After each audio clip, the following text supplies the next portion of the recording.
Hello everybody and welcome to an HP draining episode of Tiny Little Games, the show where I review free-to-play mobile games because I can't afford riddle-play games because I eat baked beans for dinner. Today I'm reviewing Guardian Codex because Square Enix is churning out free-to-play games like they used to for riddle-play games. Guardian Codex is available on Android and Apple devices. First up is the most important aspect of any game, and that is the gameplay. If Shin Megami Tensei rings a bell, then you know exactly what to expect. Guardian Codex is a turn-based dungeon-crawling RPG, something Square Enix does well, and this is no exception. You take on weird-looking enemies and collect even weirder-looking guardians. Seriously, they're really stretching the imagination with this one. I mean, look at these things. I really enjoyed renaming my characters. What in the world can I call him? Yep, Ride or Die. That fits. You level up your guardians in classic fashion and equip them with gear as well. Like most RPGs, this has strategy. Did I mention I love strategy in my games? There's a story, don't ask me what it's about.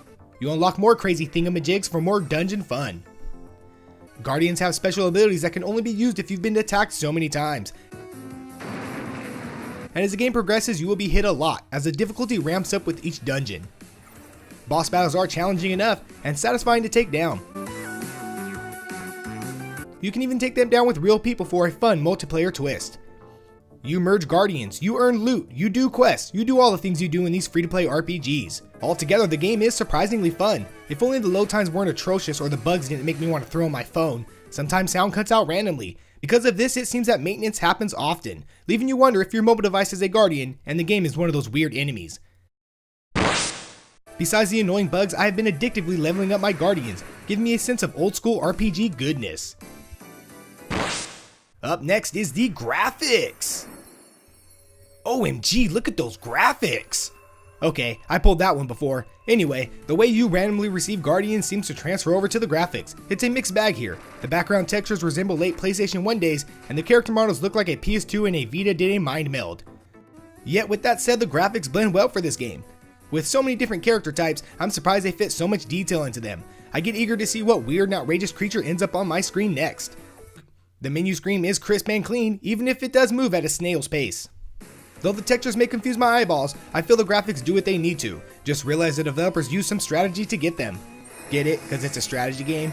Okay, that was a long shot. Altogether, nothing special, but definitely serviceable. Next up is the free playability. How far can I get into this game without spending actual real cash? In-app purchases are used to get currency for unlocking guardians, and well, you can do that by grinding out side quests in previous dungeons. I'm surprised Square Enix didn't pull a Squeenix here and squeeze every last penny out of us. Now as the game gets harder, you may be tempted to spend real cash, but like I said before, don't do it. You're better off saving for a real-to-play RPG. So if you don't mind grinding, which most RPGers are used to, then you know what you're getting into. Now, my rating system has changed a bit to accommodate what I call a gray area. You will now see a plus or minus before some verdicts showing that a game sits in between 2 points. With that said, we have download it, maybe if you're bored, and waste of space. Guardian Codex fires, slashes, and heals its way in as a plus, maybe if you're bored. I've had a great time with this game. It unlocks that nostalgic feeling of playing an old school RPG with a mobile twist. The gameplay is strategic and fun, the graphics make me want to bust out my PS2, and the free playability is surprisingly not so bad. However, minor bugs and slowness of navigation hampers an overall fun experience. If you are a fan of Shin Megami Tensei games, or just looking for a strategy RPG fix, then give it a go. But if you just want to not be bored while waiting for the next free-to-play Square game, then why not?